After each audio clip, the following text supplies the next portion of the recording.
গাজীপুরবাসী মনের মধ্যে প্রশ্ন আসতে পারে, লূত নবীর স্ত্রীর কি চরিত্র খারাপ? উনি কি চরিত্রহীনা? কোন মুফাসসির আয়াতের ব্যাপারে এরকম ব্যাখ্যা দেয় নাই।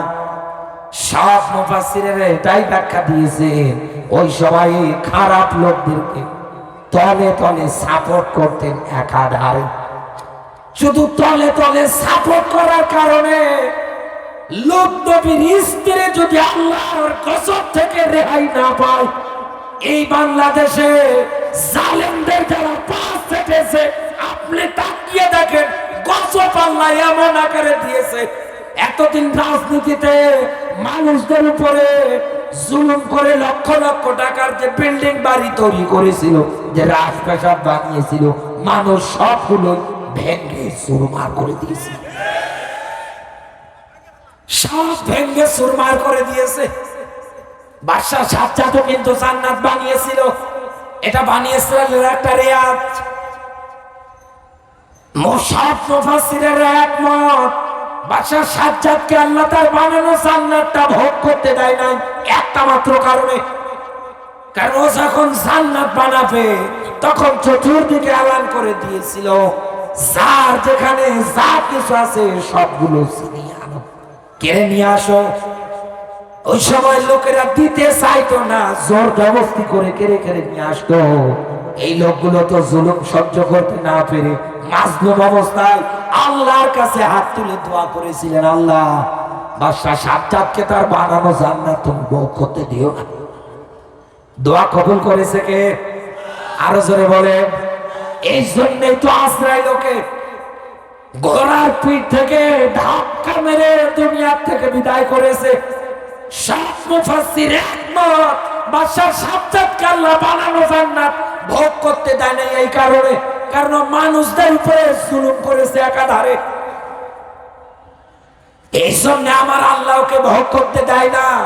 আর বাংলাদেশে মানুষদের হকগুলো নষ্ট করে একাধারে দেশের টাকাগুলো, জনগণের টাকাগুলো চুরি করে করে যারা লক্ষ লক্ষ টাকার মালিক হয়েছিল, আপনি তাকিয়ে দেখেন একটা বাড়ি ঘর মানুষ আস্ত রাখে নাই, সব ভেঙে শেষ। বাথরুমের প্যান্ট পর্যন্ত মানুষ খুলে নিয়ে যাচ্ছে, আপনি টের পাচ্ছেন? এই জন্য বলতেছি আমি আপনাকে একটা আরবি প্রবাদ, কামা তাদিন উতুদান, যেমন কর্ম তেমন ফল। একথা বলবো কেন? দুনিয়ায় যার যেমন কর্ম হবে তার তেমন ফল হবে। আপনি এরকম কর্ম করেছেন, এই জন্য এখন আপনি এরকম ফল পাচ্ছেন। এই জন্য বলছি আপনাকে বন্ধু, আমি হকের বিষয়ে খুব সেন্সিটিভ থাকা লাগবে। এখানে অনেক মা বাবা বসে আছে, ছেলেদের নামে সব সম্পত্তি গুলো লিখে দেয়, কিন্তু মেয়ের নামে কিছুই দিতে চায় না। মেয়েরও তো হক আছে, ছেলেকে 2 ভাগ দেন, মেয়েকে 1 ভাগ দেন, এটা ইসলামের নীতি। আপনি সব ছেলের নামে লিখে দেন, মেয়েকে তাকে কিছু দেন না। এই অবস্থায় যদি মারা যান, কিয়ামতের দিন আপনাকে জাহান্নামে যাওয়া লাগবে। এখন আপনি যদি বলেন যে আমি যেতে রাজি আছি, আমার অসুবিধা নেই, আমি আয়াতও জানি, ফাযাক্কির ইন্নামা আনতা মুযাক্কির লাস্তা আলাইহিম বিমুসাইতির। নবী আপনাকে পুলিশ দরবার করে পাঠায় নাই যে মানুষ পিটিয়ে দুনিয়া হেদায়েত করা লাগবে। নবী যার ইচ্ছা হয় মানবে, যার ইচ্ছা হয় মানবে না। যারা মানবে না, আমি আল্লাহ নিজেদেরকে আগুনে জ্বালাবো। একথা কার? আরো জোরে বলেন কার? একটু জিকির করেন সুবহানাল্লাহ।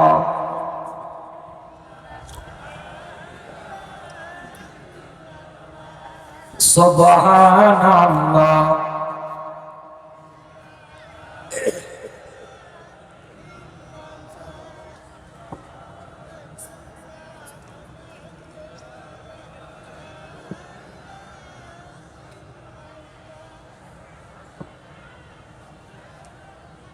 সুবহানাল্লাহ, আলহামদুলিল্লাহ, সুবহানাল্লাহ, আলহামদুলিল্লাহ, লা ইলাহা লা ইলাহা ইল্লাল্লাহু মুহাম্মাদুর রাসূলুল্লাহ।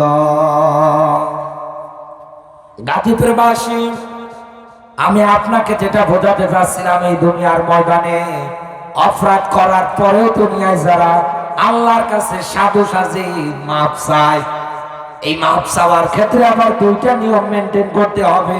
এটা না করে এই দুনিয়ার ময়দানে ঢালাও ভাবে যারা আল্লাহর কাছে মাপ চায়, আমার আল্লাহ এদেরকে কোনোদিন মাফ করবে না। মানে আল্লাহর হক যদি আপনি নষ্ট করেন, আল্লাহর কাছে মাপ চান তো আল্লাহ মাফ করবে। মাফ করবে না? করবে না? এটা আল্লাহর বিষয়। কিন্তু হাকুল ইবাদ যেটা আছে, বান্দার হক, বান্দার কাছে মাপ চাওয়া লাগবে আপনাকে। বান্দা যতদিন না মাফ করে না, ততদিন আমার আল্লাহ মাফ করবে না। এটাই আয়াতের ব্যাখ্যা, এটাই সিদ্ধান্ত আল্লাহ। যেহেতু আমরা একটা পয়েন্ট আকারে কথা বলতেছিলাম, ইন্নাল্লাহা ইয়া'মুরু বিল আদলি ওয়াল ইহসান, ভারসাম্য, ইনসাফপূর্ণ বিচার ব্যবস্থা, ন্যায় শান্তিপূর্ণ একটা সমাজ গঠন।